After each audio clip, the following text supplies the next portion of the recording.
श्री शिवाय नमस्तुभ्यं महाराज।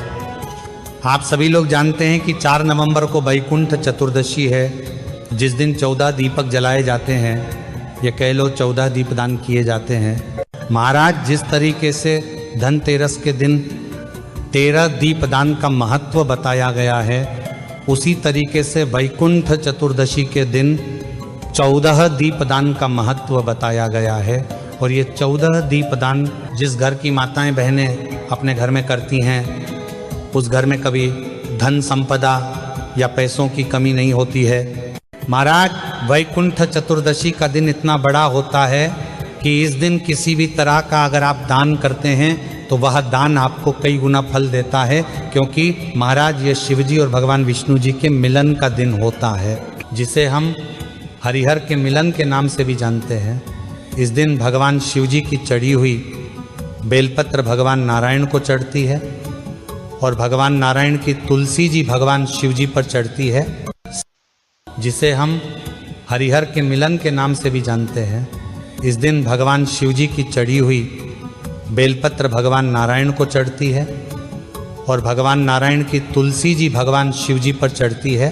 साल में सिर्फ एक यही ऐसा दिन होता है जिस दिन भगवान शिव जी पर भी हम मध्य रात्रि में तुलसी पत्र चढ़ा सकते हैं। महाराज अब हम जानते हैं कि वैकुंठ चतुर्दशी के दिन 14 दीपदान कहाँ किए जाते हैं, कितने बजे किए जाते हैं और ये दीपक तैयार कैसे किए जाते हैं। महाराज सबसे पहले इस दिन आप लोगों को 14 दीपक ही तैयार करने होते हैं। जो दीपक आप मिट्टी के नए दीपक ले सकते हैं। वैसे अगर आपके पास नए दीपक ना हो तो आप पुराने दीपक को धोकर साफ करके इस्तेमाल कर सकते हैं, अन्यथा आप लोग आटे के 14 दीपक तैयार कर सकते हैं।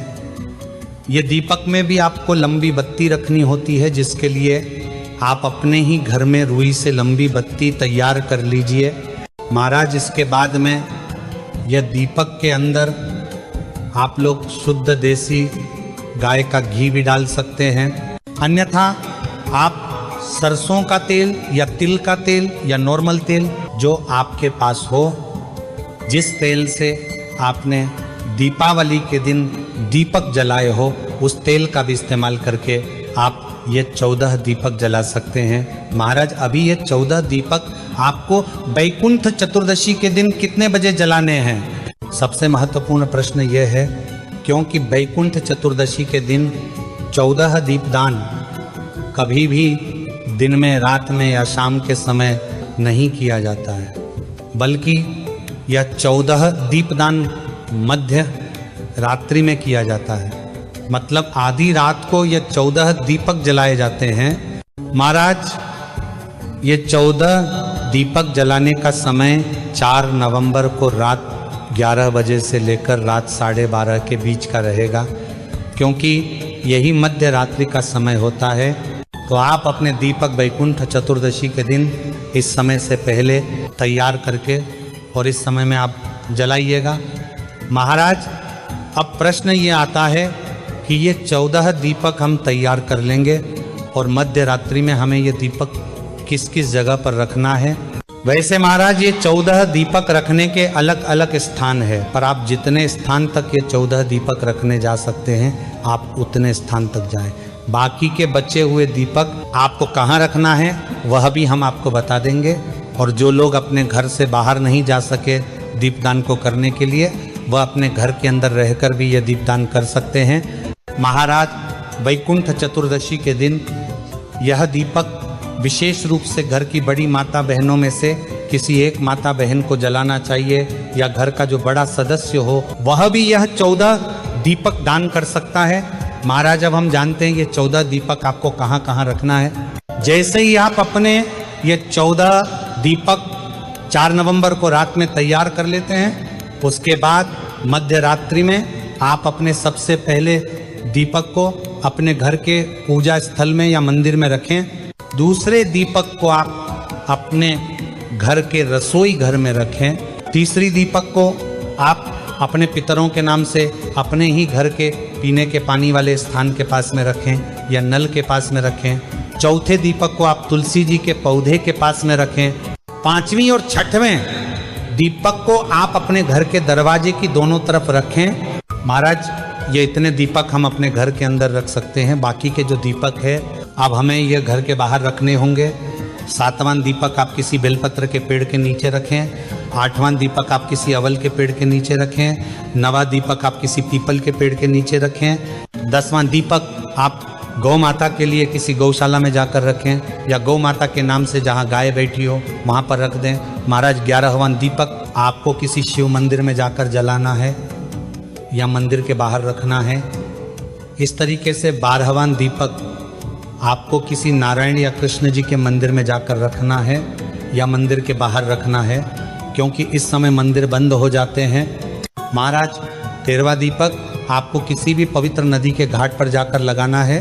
इसके बाद 14वां या अंतिम दीपक आपको आकाश के नाम से खुले आसमान में, वही नदी के पास में या अपने घर की छत पर रखना है। महाराज इस तरीके से ये 14 जगह पर आपको वैकुंठ चतुर्दशी की रात में, मध्य रात्रि में ये दीपदान करना होता है। अब बहुत सारे लोगों को कुछ परेशानी होगी कि वो अपने घर के बाहर ये सारे दीपदान करने के लिए नहीं जा सकते, तो वो सभी लोग अपने घर में जितने दीपदान हमने आपको बताए हैं वह अपने घर में उतने दीपक रख दें। उसके बाद बाकी जितने बचे हुए दीपक हैं वह सभी दीपक आप अपने घर के बाहर लाइन से जमा कर रख दें। और जो दीपक आपके घर के बाहर जलाने थे आप उस नाम से एक एक दीपक लाइन से जमा कर अपने घर के बाहर जो दीवार हो या अच्छी जगह हो वहाँ पर ये दीपक लाइन से जमा कर रख दें। इस तरीके से वैकुंठ चतुर्दशी के दिन आपको ये 14 दीपदान करने होते हैं।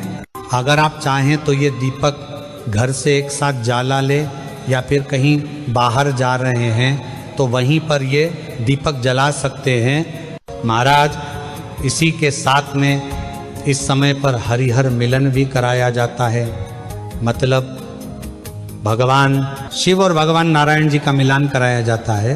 वह कैसे करना है वो भी जान लीजिए। इसके लिए आप पहले से एक बेलपत्र और एक तुलसी जी की पत्ती तैयार रखना, और उसके बाद आप सुबह या शाम के समय अपने ही घर में जो शिवलिंग हो उसके ऊपर बेलपत्र चढ़ा देना, और भगवान नारायण जी की फोटो या तस्वीर के पास आप तुलसी पत्र रख देना या लड्डू गोपाल जी के पास में रख देना।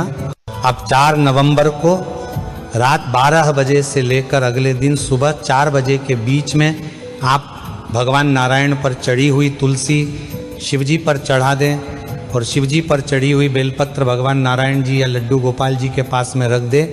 इस तरीके से आपको वैकुंठ चतुर्दशी के दिन अपने ही घर में यह हरिहर मिलन कराना रहता है। इससे भी भगवान आपसे प्रसन्न होते हैं, और यह कार्य घर की बड़ी माताएं बहनें भी कर सकती हैं। महाराज इस तरीके से वैकुंठ चतुर्दशी के दिन 14 दीपदान और हरि और हर का मिलान कराया जाता है। हमने आपको ये सारी जानकारी अच्छे से